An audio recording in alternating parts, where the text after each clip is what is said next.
अच्छा देखो, ये अकाउंट्स वाला सेल वाला तो कर लिया था हमने। ये बस देखा था कंसाइनमेंट अकाउंटिंग एक पार्ट होता है, एक कंसाइनमेंट अकाउंटिंग एक चैप्टर है जो एक कमीशन बेसिस पे सेल माना जाता है कि आप सेल कर रहे हो कोई भी स्टॉक, मतलब सेल नहीं कर रहे हो, एक तरीके से कमीशन बेसिस पे सेल किसी से करवा रहे हो। तो आप किसी की शॉप पे, किसी के स्टोर पे या किसी की कंपनी में सामान उसे रखने के लिए देते हो।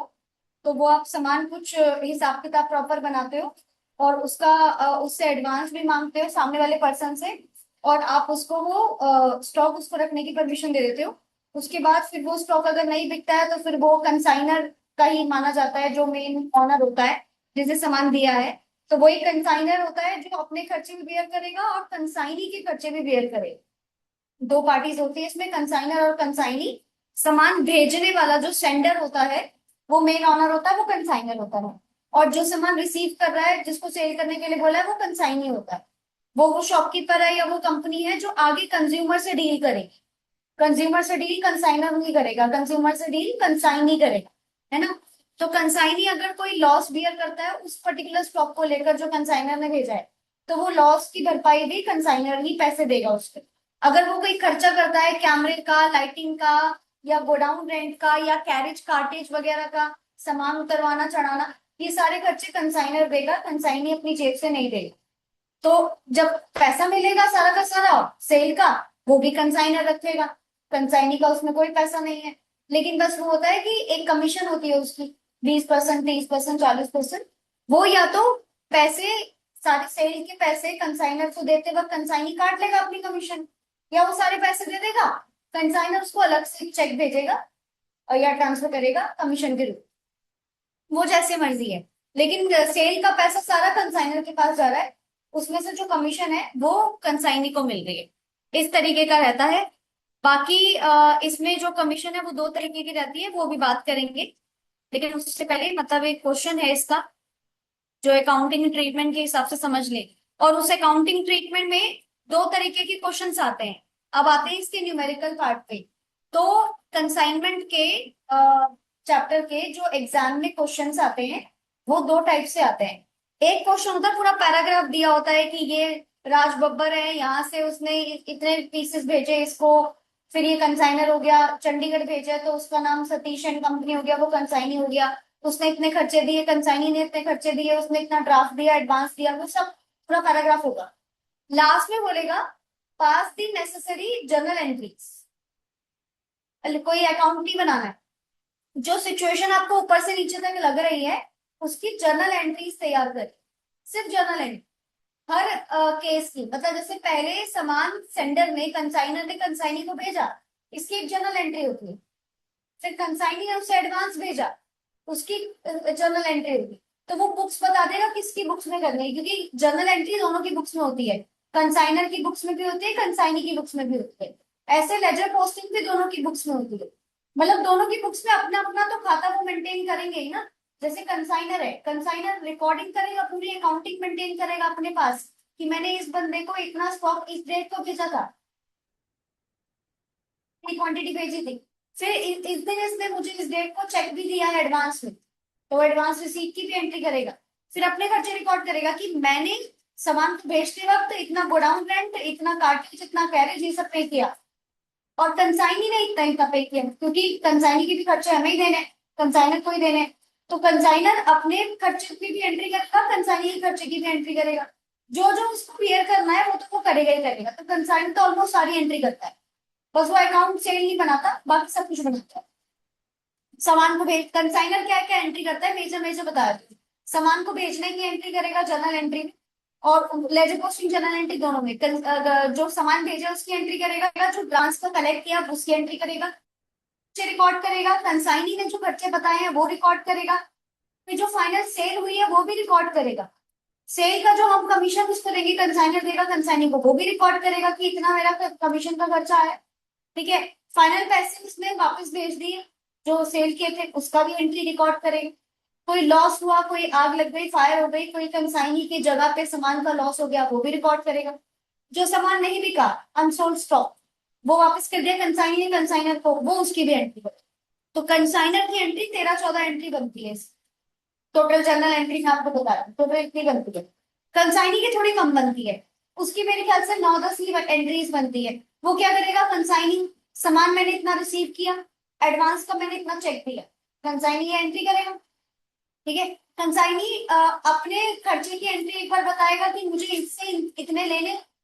ठीक है, कमीशन की अपनी एंट्री करेगा। ठीक है, सेल की एंट्री दिखाएगा, अगर ज्यादा से ज्यादा है कि मैं, मेरे को जो सामान मिला था मैंने बेच दिया इतना, बस अपने कमीशन की एंट्री दिखाएगा, बस खत्म। इतनी एंट्री है उसकी। कोई लॉस वॉस की एंट्री उसको करने की जरूरत नहीं, क्योंकि वो लॉस बियर करना है कंसाइनमेंट।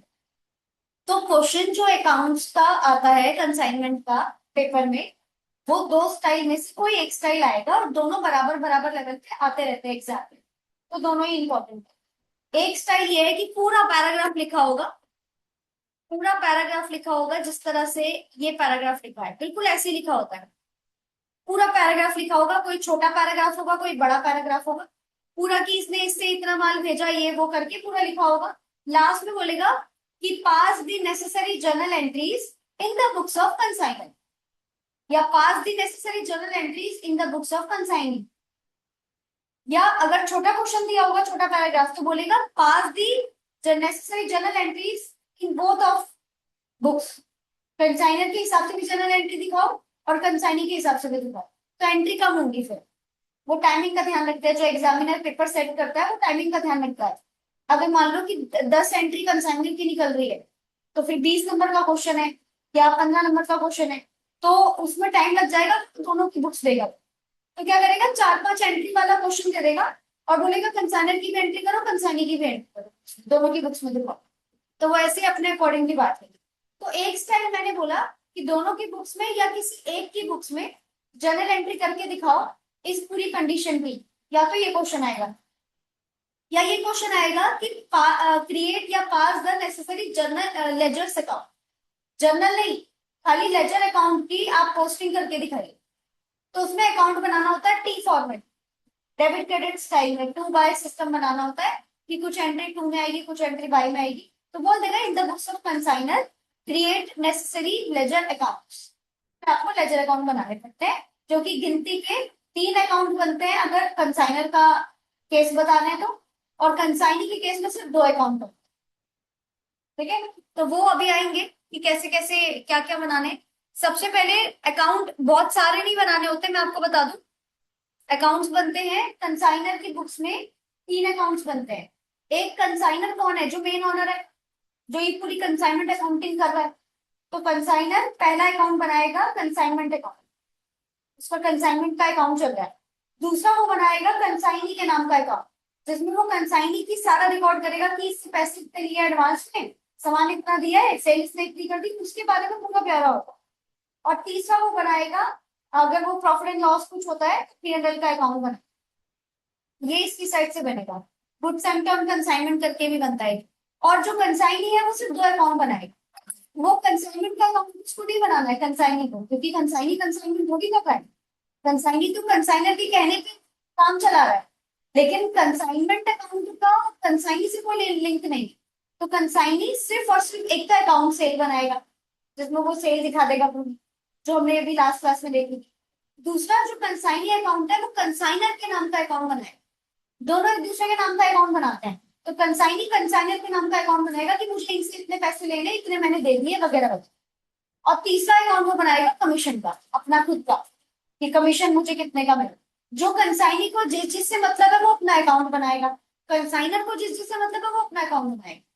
तो कंसाइनर कंसाइनमेंट अकाउंट बनाएगा, कंसाइनी के नाम का अकाउंट बनाएगा, और गुड्स एंड टर्म कंसाइनमेंट करके एक अकाउंट बनता है वो बनाएगा। कंसाइनी कमीशन अकाउंट बनाएगा, कंसाइनी कंसाइनर के नाम का अकाउंट बनाएगा। बस, वो उसको कंसाइनमेंट अकाउंट से कोई लिंक है नहीं, तो वो नहीं बनाएगा। तो आपके जो जर्नल एंट्रीज में भी जो शब्द सुनाई देंगे आपको, वो वर्ड्स आपको अकाउंट के बार बार डेबिट क्रेडिट होते हुए 3-4 वर्ड सुनाई देंगे। एक कंसाइनमेंट अकाउंट, एक कंसाइनी अकाउंट, कंसाइनर अकाउंट, ये 2 शब्द सुनाई देंगे डेबिट क्रेडिट होते वक्त। और एक सुनाई देगा गुड्स एंड टर्म कंसाइनमेंट।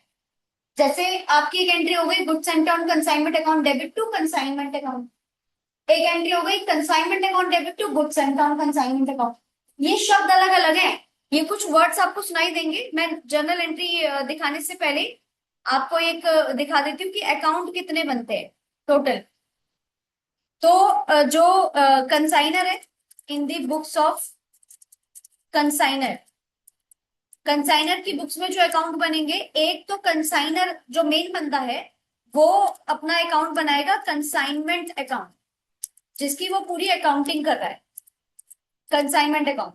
दूसरा वो बनाएगा goods sent on consignment account, मतलब इतना बड़ा नाम है पूरा ये एक लेजर का नाम है, अकाउंट का नाम है। जर्नल एंट्री में भी इस वर्ड का यूज होता है काफी बार। तीसरा वो बनाएगा अपना कंसाइनमेंट अकाउंट वाला consignee account,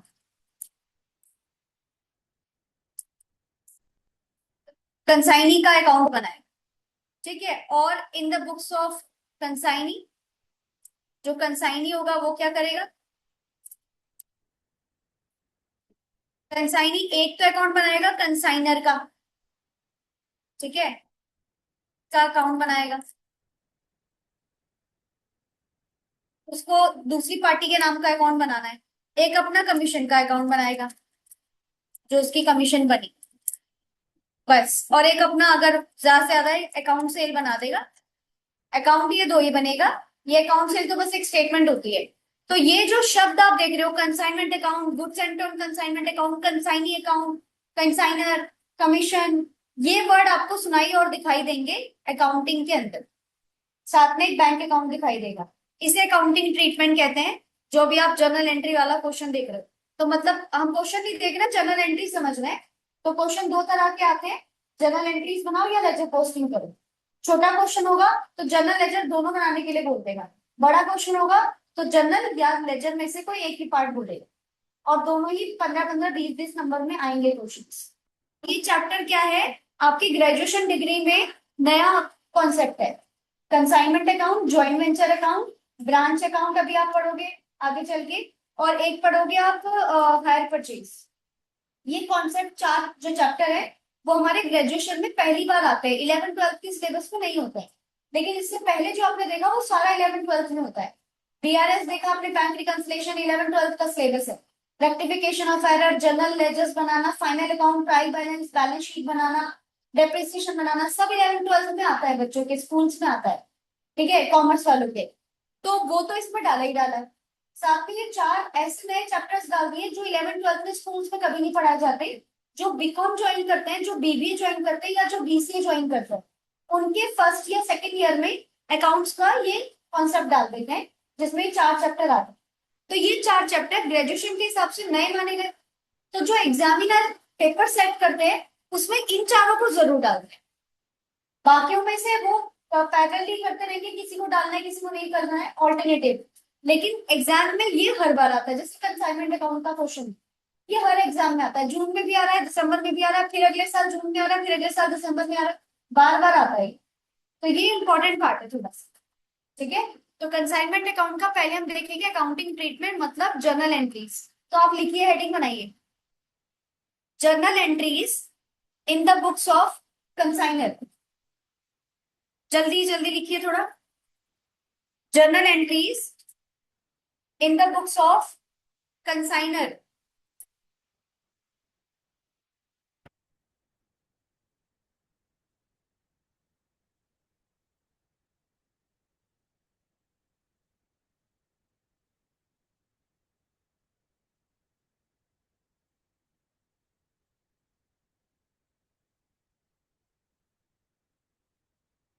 journal entries in the books of consignor. ठीक है, जैसे जैसे सिचुएशन आएगी वैसे वैसे हम एंट्रीज देखते जाएंगे कि पहले क्या होता है। सबसे पहले क्या होता है, सामान भेजा जाता है।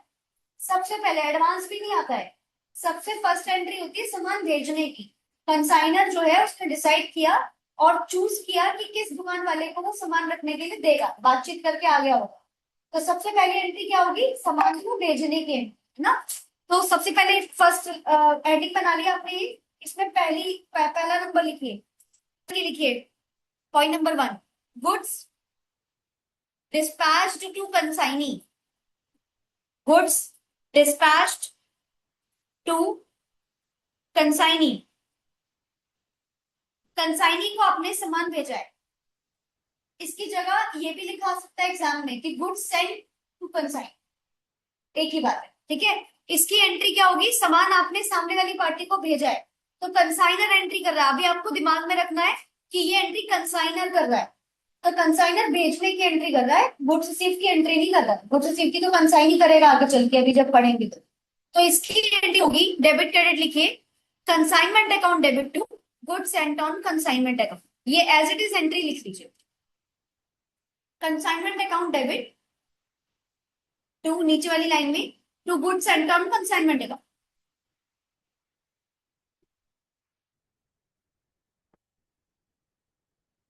जनरली क्या होता है, जब हम गुड्स भेजते हैं तो हम स्टॉक को क्रेडिट करते हैं, गुड्स को, या आप कह सकते हो कि हम सेल को क्रेडिट करते हैं, है ना। जैसे हमने सतीश को सेल किया तो हम करेंगे Satish account debit to sales. अब ये सेल तो है नहीं, तो इसलिए हम सेल की एंट्री कर नहीं सकते। तो ना तो हम सतीश का नाम यहाँ पे ले रहे हैं, ना हम सेल का नाम ले रहे हैं, क्योंकि सतीश उस टाइम कौन होता है, हमारा डेटर होता है। गुड्स को रिसीव करने वाला ऑनर होता है, जो गुड्स का अब ऑनर बन गया, हम ऑनरशिप भी दे रहे हैं गुड्स के साथ साथ। तो उस अकॉर्डिंगली हम सतीश को डेबिट करते हैं और सेल को क्रेडिट करते हैं, क्योंकि हमें सतीश को डेबिट करके अपने अकाउंट्स में सतीश नाम का एसेट क्रिएट करना पड़ता है कि इससे पैसे आएंगे इन फ्यूचर। लेकिन ये ना तो डेटर है सामने वाला, क्योंकि वो तो कंसाइनी है, तो वो पैसे आपको क्यों देगा? वो आपके लिए लायबल ही नहीं है पैसे देने के लिए। वो तो माल नहीं बिकेगा तो वापस कर देगा, माल बिका तो पैसे आपको दे देगा। पर वो उधारी नहीं है आपका, कि जिससे पैसा उधार पे आपने माल बेच दिया और आना बाकी है। तो इस एंट्री में, गुड्स भेजने की एंट्री में, ना तो सेल क्रेडिट हुआ है, ना डेटा डेबिट हुआ है। ये प्रक्रिया क्या हुई है, ये प्रोसेस क्या हुआ है कि आपका जो गुड्स है वो सिर्फ भेजा गया है। भेजने में गुड्स की जगह एक वर्ड यूज करते हैं, ये गुड्स सेंट ऑन कंसाइनमेंट, ये पूरी लाइन यूज करते हैं। तो जब गुड्स वापस आएंगे, अगर उसके सामान बच गया, उसने सामान आपको वापस कर दिया, तो एंट्री बताओ, उल्टी हो जाएगी। अगर आपने उसको कंसाइनी को गुड्स भेजने के लिए, मतलब बेचने के लिए उसके पास गुड्स भेजे, तो आपने एंट्री के लिए consignment account debit to goods and on consignment. उससे सामान बिका नहीं, उसने सारा माल आपको वापस कर दिया, या जो भी वापस किया, तो एंट्री हो जाएगी goods and on consignment debit और कंसाइनमेंट क्रेडिट। उल्टा हो जाएगा एंट्री भी, समझ गए? ऑपोजिट हो जाएगा। सेकेंड एंट्री लिखिए। अगला एक्शन क्या होता है गुड्स भेजने के बाद? Expenses incurred by the consignor. Expenses incurred by the consignor. आपका जो कंसाइनर है, मतलब जो हमारा जो मेन पर्सन है, ऑनर है, जो कंसाइनर है, वो कुछ खर्चे करता है खुद से, क्योंकि कंसाइनर को ही अपने खर्चे खुद देने हैं और कंसाइनर के खर्चे भी खुद ही देने। तो पहले कंसाइनर के खर्चे, कंसाइनर के खर्चे की कंसाइनर एंट्री कर रहा है consignment account debit to bank. Consignment account debit to bank.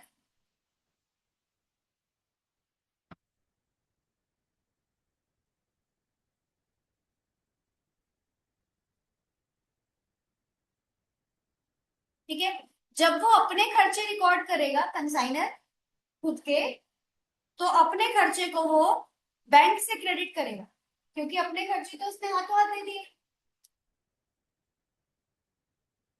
देगा वो, अभी नहीं दिए लेकिन। तो ये दोनों में डिफरेंस समझिएगा।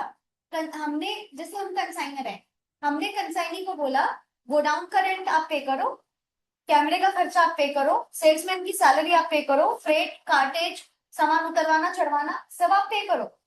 बाद में लास्ट में आप जो सेल का पैसा मुझे भेजोगे उसमें से काट लेना। ये डील होती है। या जब हम आपको भेजेंगे आपका कमीशन, तो हम आपको खर्चे साथ में भेज देंगे। पर अभी खर्चे आप ही को करने हैं। पे यही करेगा कंसाइनर, पर बाद में पे कर रहा है। अभी खर्चे के वक्त हर 2-2 हजार, 1-1 हजार के लिए कंसाइनर के पास वो कॉल नहीं कर रहा। कंसाइनी अपने आप खर्चे सारे पे कर दे रहा है और एक साथ कंसाइनर से ले ले रहा है, ये होता है। तो बोला तो यही जाएगा कि कंसाइनी के खर्चे भी कौन दे रहा है? कंसाइनर। लेकिन अभी तो नहीं दे रहा, है ना? तो जब कंसाइनमेंट अकाउंट में कंसाइनर जो पर्सन है, जो मेन ऑनर है, जब वो एंट्री रिकॉर्ड करता है खर्चे की, तो अपना पैसा तो उसने अभी अपनी जेब से पे किया, तो कैश बैंक क्रेडिट कर रहा है। Consignment account debit to cash bank. ठीक है, अभी मैंने खर्चा अपना खुद पे कर दिया, तो आपने अभी खर्चा अपना अपने तरफ का कार्टेज तो खुद ही पे कर दिया, आपके हाथ से पैसे गए, तो आपने लिखा कंसाइनमेंट डेबिट टू बैंक।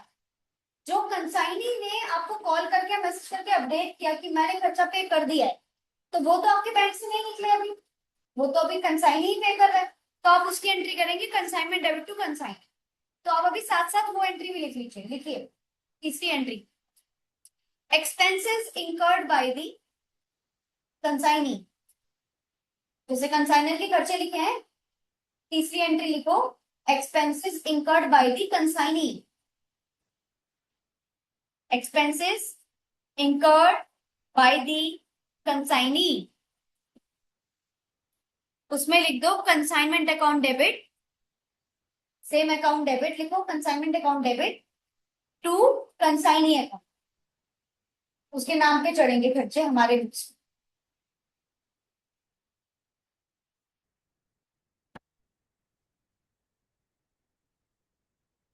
देखो ये है वो एंट्री जो मैंने आपको भी लिखवाई है। एग्जैक्टली ये एंट्री है कि अगर कंसाइनी कोई खर्चे करता है, तो कंसाइनर अपने बुक्स में एंट्री कर रहा है consignment account debit to consignee.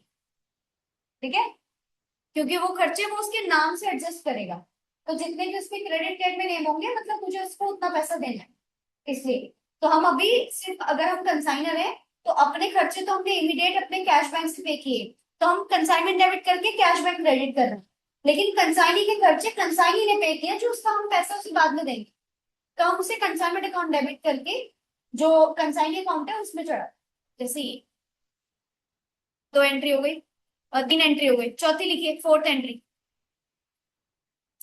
Advance payment made by the consignee. Advance payment made by the consignee. Consignee advance की पैसे पे करता है कंसाइनर को। इसको आप इस तरह से भी बोल सकते हो कि advance cheque receive from consignee, सेम ही बात है, ठीक है। तो advance made by the consignee में लिखो bank account oblique BR account debit, short में बीआर लिख सकते हो, bank account oblique BR account debit to consignee, क्योंकि ये पैसा कंसाइनी से आया है। ये तो नॉर्मल जनरल एंट्री है। सतीश से पैसे आए तो क्या करते हो entry, bank account debit to Satish. Ram से पैसे आए, bank account debit to Ram. वो राम की अगर कभी कभी वो एडवांस में चेक की जगह बीआर दे देता है, तब बीआर डेबिट होगा। तो इसके केस में बोला कि इन तीनों में से वो जो भी दे रहा है एडवांस के रूप में, आपको वो डेबिट करा। तो बीआर या bank debit to consignee account, ये हो गई आपकी एडवांस पेमेंट, जो आपने कलेक्ट किया पैसा। क्योंकि आपने पैसा कलेक्ट किया है तो आपका कैश बैंक डेबिट हो रहा है, और कंसाइनी से आया, वो गिवर है तो उसका नाम आपने क्रेडिट कर दिया। ये सिंपल एंट्री है। फिफ्थ एंट्री लिखिए। देखो, अगर आपके पास कैश आता, अगर आपके पास कैश आता तो आप ड्रॉर में रख लेते, ठीक है। आपने 2 लाख का सामान उसे रखने के लिए दिया, और आपने उसको बोला 50,000 रुपए मुझे एडवांस दे दे। उस वो एडवांस 3 तरह से दे सकता है। पहला, उसने 50,000 रुपए कैश भिजवा दिया, तो आप उठा के ड्रॉर में रख दो, तो ये एंट्री होगी cash account debit consignee account credit. Clear है। दूसरा तरीका, या तो वो कैश देगा या तो वो चेक देगा। उसने चेक भिजवाया आपको 50,000 रुपए का, 50,000 का, तो आपने क्या किया, bank account debit consignee account credit करके बैंक में भेज दिया चेक पास होने के लिए। ये भी 2 एंट्री क्लियर हो गई। तीसरा, वो एक और काम कर सकता है। वो ना तो आपको भी कैश दे रहा है, पैसे नहीं है उसके पास, लेकिन आपको एडवांस तो देने जरूरी है। तो ना वो आपको कैश दे रहा है, ना वो आपको बैंक दे रहा है, वो आपको एक बिल दे रहा है। बिल क्या होता है, एक कॉन्सेप्ट है बिल ऑफ एक्सचेंज का, जो आपके चैप्टर में अब हटा दिया है नहीं, सिलेबस में ही नहीं है। बिल ऑफ एक्सचेंज एक सब्जेक्ट है। बिल ऑफ एक्सचेंज क्या होता है कि जैसे जब कोई दो पार्टी, कोई डेटर और क्रेडिटर आपस में एक दूसरे को पैसे देते हैं बहुत ज्यादा हैवी अमाउंट का, तो वो बैंक को गारंटर बनाते हैं, बैंक के पास जाते हैं। बैंक एक प्रोमिसरी नोट लिखवाता है डेटर से। जैसे क्रेडिटर कहता है, क्रेडिटर ने 5 लाख का सामान डेटर को दिया, तो डेटर ने 5 लाख रुपए का नोट तैयार करके दिया, एक स्लिप होती है बस, एक स्लिप तैयार करके दी कि इस डेट तक मैं प्रॉमिस करता हूँ कि मैं इतने इतने पैसे आपके इस तरह से चुका दूंगी। उसमें ब्यौरा लिखा होता है कैसे चुकाएगा, ठीक है। अगर वो नहीं चुका पाएगा तो धारा नंबर इसके ऊपर ये चार्ज हो जाएगी बैंक के द्वारा। तो बैंक उससे कुछ ना कुछ मतलब ट्रस्ट के लिए गिरवी रखवाता होगा। जैसे कोई पेपर्स होंगे बैंक के पास उस डेटर के, ठीक है, या बैंक के पास उस डेटर का खाता होगा उस बैंक में, तो वो गारंटर बनता है, बैंक आगे बढ़कर आता है, और बैंक क्रेडिटर को ये श्योरिटी देता है कि इस डेट तक तुझे पैसे मिल जाएंगे, कैसे भी मिले पर आपको पैसे मिल जाए। जैसे राहुल को सुरेश को पैसे देने, तो राहुल जो है वो एक बीआर बना के, प्रॉमिसरी नोट बना के सुरेश को जमा करा दे, और इसकी कॉपी बैंक में भी होगी, बैंक गारंटर की तरह काम करता है। अब क्या होगा, जैसे राहुल ने बोला कि 10 जून तक मैं पैसे दे दूंगा सुरेश को, तो सुरेश के पास 10 जून तक पैसे आ जाएंगे, बैंक दे देगा। फिर राहुल से कैसे निपटना है, बैंक जाने राहुल जाए, ऐसा होता है, ये केस होता है इसमें। तो ये बीआर होता है। तो बीआर का मतलब क्लियरली ये हुआ, कैश बैंक का मतलब हुआ मेरे पास मनी आ गई, कैश तो इमीडिएट आ गया, बैंक मैंने जमा करा दिया तो आ गया, चेक जमा करा दिया तो।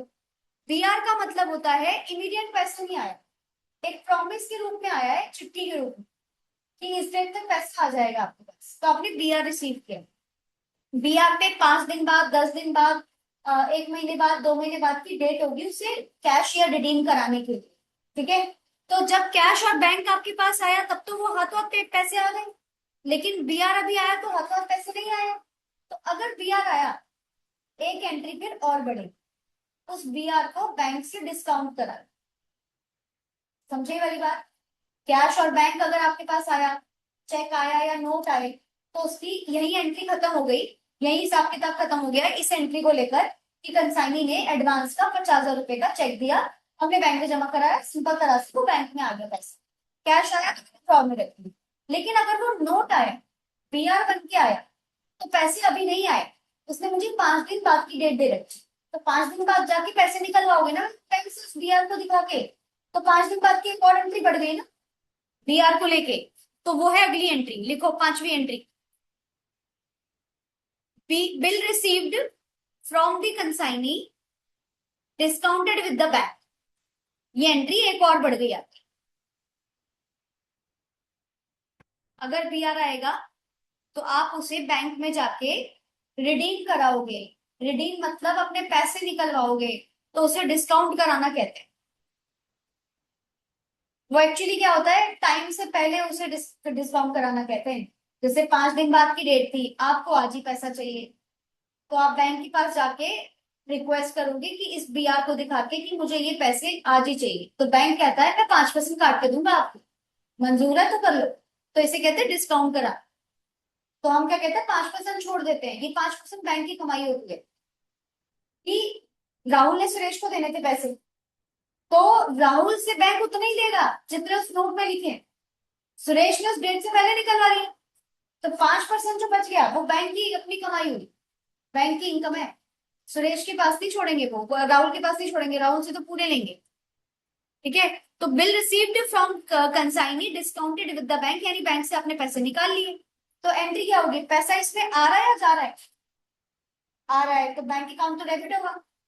देखो ये एंट्री होगी, bank account debit, discount account debit, BR account credit, जिससे पैसे निकाले हैं वो credit.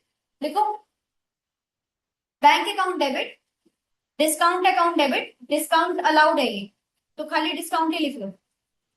Bank account debit, discount account debit to BR account.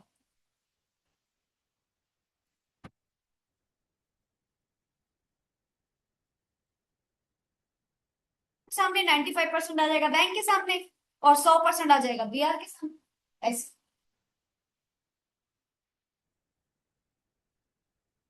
तो ये बीआर है जो आपने बैंक से डिस्काउंट कराया, ये एंट्री तब होगी जब वो पर्सन बीआर देगा आपको, बिल रिसीवर देगा। उस पर्चे को एक्चुअली में बिल रिसीवर बोल रहे हैं हम बाहर, उसको एक नाम तो देना पड़ेगा ना, तो वो बिल रिसीवर कि भी इससे पैसा आना बाकी है।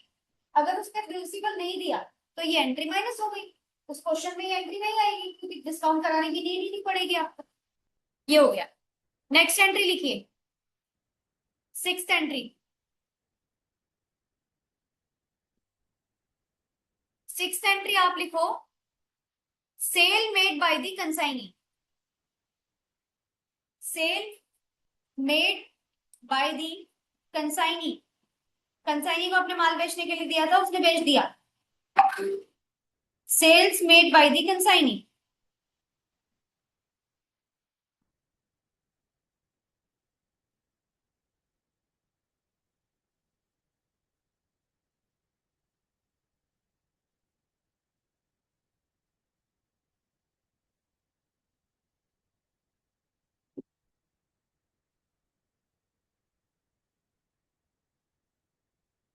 Cell made by the consignee में लिख लो ये entry, consignee account debit to consignment account, consignee account debit to consignment account.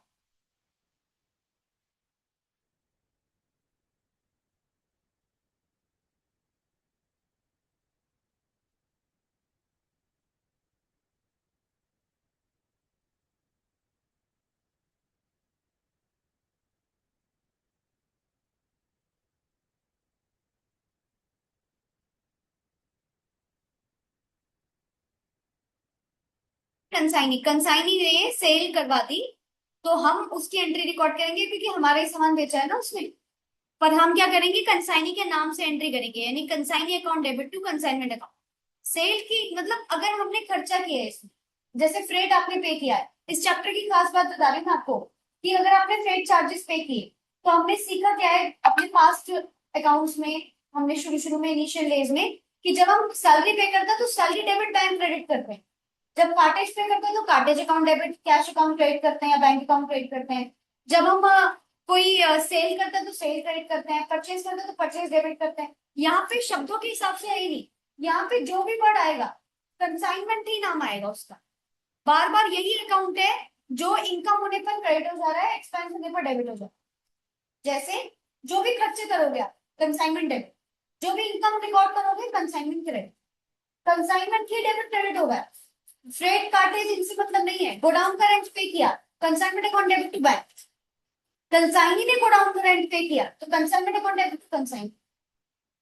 ऐसे है। अभी कमीशन मैनेजर इसकी कमीशन पे करी इस पर्सन की, consignment account debit to consignee, जो कमीशन आपने कंसाइनी को दी। यहाँ पे खर्चा पे कर रहे हो तो कंसाइनमेंट डेबिट हो रहा है, इनकम हो रही है सेल होगी तो कंसाइनमेंट क्रेडिट हो रहा है सेल की जगह। तो सेल में देखो क्या हो रहा है, consignee account debit to consignment, जबकि हुई सेल है। ये सेल्स की एंट्री है, ठीक है। ये एंट्री खर्चे की आप पहले कर चुके हो, ठीक है। ये कौन सी सेल की एंट्री कितने नंबर की है, ठीक है 7 लिखो। 7, consignee commission entry. Consignee commission entry, जब सेल हो गई तो फिर कमीशन बनती है उसकी, वो काटेगा। तो कंसाइनी कमीशन की एंट्री में consignment account debit to consignee, same खर्चा ही तो है जो मैंने अभी अभी आपको बोला कि कंसाइनी की कमीशन कंसाइनर पे करेगा, लेकिन वो क्या कर रहा है, कमीशन को डेबिट नहीं कर रहा, consignment account debit to consignee कर रहा है।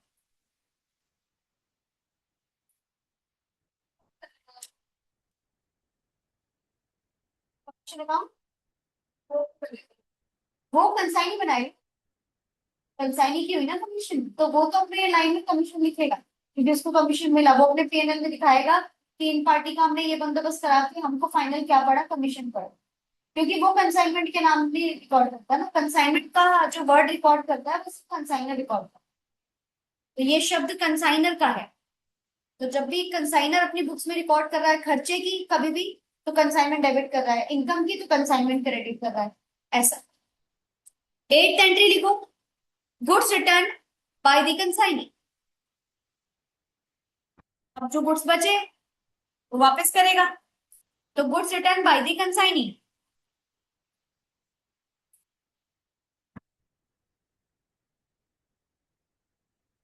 उसमें वो फर्स्ट वाली एंट्री की उल्टी एंट्री लिख दो, goods enter consignment account debit to consignment account, goods sent on consignment account debit to consignment account.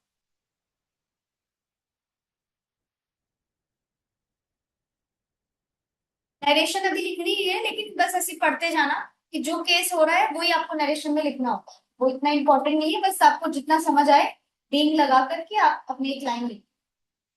Goods sent on consignment account debit to consignment account, ये एंट्री याद करनी है आज घर जाके, इसके भी आप पे फिर क्वेश्चन हो पाएगा। गुड्स रिटर्न की एंट्री डन। अब क्या बचा, रिटर्न हो गया।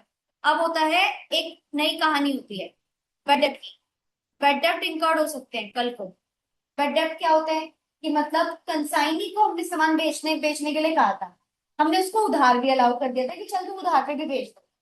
तो उस पर्सन ने, कंसाइनी ने कस्टमर से डील करी, उसने किसी को 4,000 का सामान बेचा और कस्टमर ही उसको वापस नहीं दे रहा पैसे, तो बैड डेब्ट हो गए ना। तो कंपनी ने क्या बोला था, कंसाइनर ने क्या बोला था कि तुम बेचो, जो लॉस होगा वो हम देंगे। तो अगर बैड डेब्ट नाम का भी लॉस होता है कि कोई कंज्यूमर पैसे नहीं देता है उसको, हाँ, तो जो अगर कस्टमर कंसाइनी को पैसे नहीं देता कुछ, तो भी तो वो पैसे यही बियर करेगा ना कंसाइनर। तो कंसाइनर अपनी बुक्स में बैड डेब्ट की एंट्री करता है। अब बैड डेब्ट क्या है, लॉस, तो खर्चा है, तो फिर से कंसाइनमेंट डेबिट, खर्चे में कंसाइनमेंट डेबिट करे जा रहा है वो। लिखो बैड डेब्ट इंकर्ड, ये आपकी कौन सी एंट्री है, 9। बैड डेब्ट इंकर्ड, इसमें एंट्री लिखो, consignment account debit to consignee account, consignment account debit to consignee account.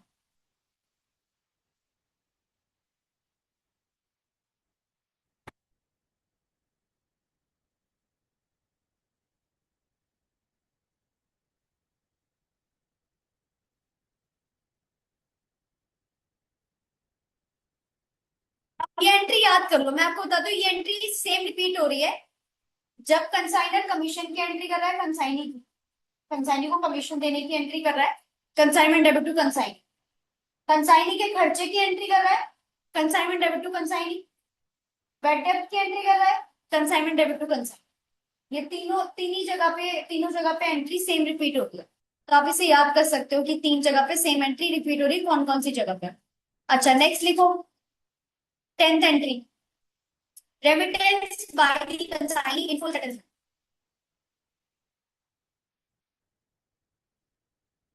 Remittance bye the consignee in full settlement. Bracket में लिखो, remittance bye the consignee in full settlement के बाद bracket बनाओ। उसमें लिखो balance, remain balance received, bracket close. ये consignee से बचा हुआ पैसा वापस ले रहे हो आप। अभी तक आप ऊपर की जितनी एंट्री कर चुके हो, वो ये है, अपने खर्चे दिखा दिए, कंसाइनी के खर्चे दिखा दिए, कंसाइनी ने जो माल बेचा वो भी दिखा दिया। ठीक है, उसके बाद जो उसने कमीशन काटी वो भी दिखा दिया। ये सब काटने के बाद पैसे भेजेगा ना वो, फाइनल पैसा भेजेगा ना। कमीशन काट लेगा, चलो 4 लाख की सेल करी उसने, तो उसमें से अपना कमीशन काट लिया 40,000 रुपए, 10%। तो 360 बचे। 360 में उसने 60,000 में अपना खर्चा, लॉस, बेड डेट, ये वो सब पे करा था, वो भी काट लिया 60,000। तो 3 लाख तो देगा। 3 लाख में वो कह रहा मैंने 50,000 शुरू में आपको एडवांस भेजा था, तो 2.5 लाख तो देगा। तो 2.5 लाख के रिसीव्ड की एंट्री है ये। लिखो, cash oblique bank oblique B R debit to consign, final पैसा रिसीव्ड हुआ है ये आपको,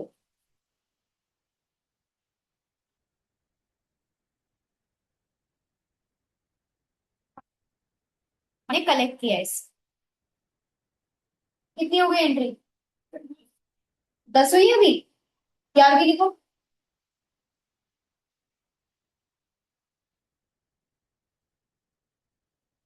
ठीक है, ये एंट्री हो गई आपकी। अब 11th एंट्री लिखो, profit and loss on consignment.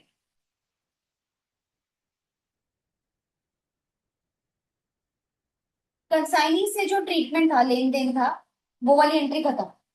अब कंसाइनर अपना फाइनल चेक करेगा कि मेरे को कुछ प्रॉफिट भी हुआ कि नहीं हुआ।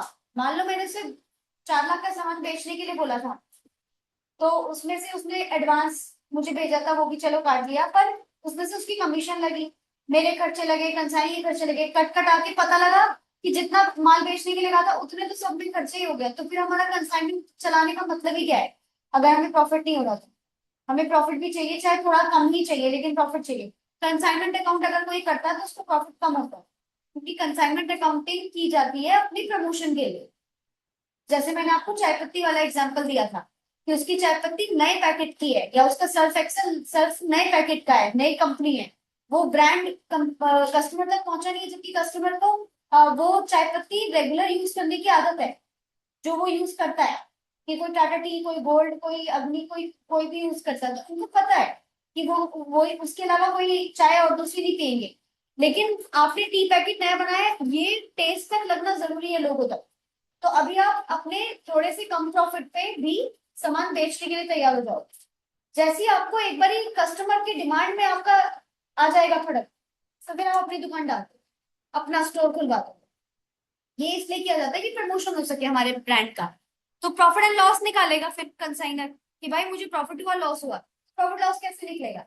हम क्या करेंगे, हम कंसाइनर है, तो हम सामान जितने का बिका, उस पैसे में से हम जितने भी कमीशन खर्चे जो कंसाइनी ने किए वो माइनस कर लेंगे, जितने हमने माइनस खर्चे किए वो माइनस कर लेंगे, जितना माल बचा है वो भी माइनस कर लो, तो जो रिमेन बैलेंस बचेगा वो आपका प्रॉफिट मार्जिन कहलाएगा, कॉस्ट सब घटाने के बाद। ठीक है, तो वो एंट्री होगी, वो एंट्री है ये। लिखो, point number A, point number B. A लिखो, if there is a profit, तो consignment to P and L आएगा। If there is a profit, तो एंट्री लिखो, consignment account debit to P and L. और second entry B, point number B, if there is a loss, तो entry लिखो P and L to consignment, उल्टा P and L to consignment.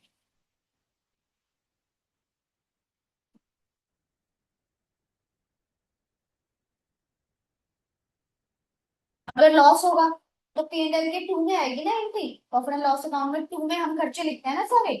तो अगर loss होगा तो P and L के debit में आएगा टू कंसाइनमेंट अकाउंट करके, और प्रॉफिट होगा तो पी एंड एल के बाय में आएगा बाय कंसाइनमेंट करके, वो एंट्री है।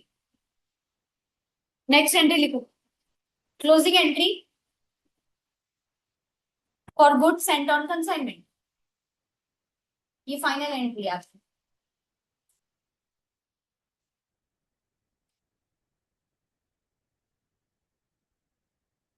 स्टोर स्टॉक आएगा शायद, फिर खत्म है।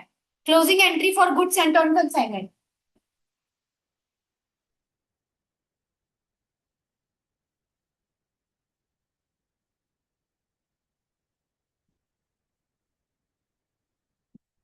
ठीक है, एंट्री लिखो, goods sent on consignment debit to trading account.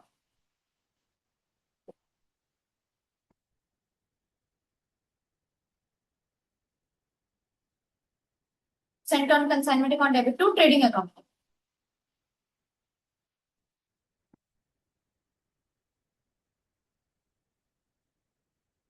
ठीक है, लास्ट एंट्री है, unsold stock with the consignee. अगर कंसाइनी के पास सामान बच गया तो वो वापस भेजेगा आपको।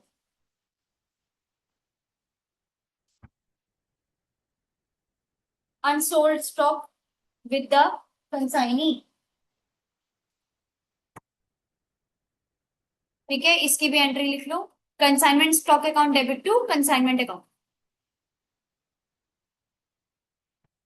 Consignment stock account debit to consignment account.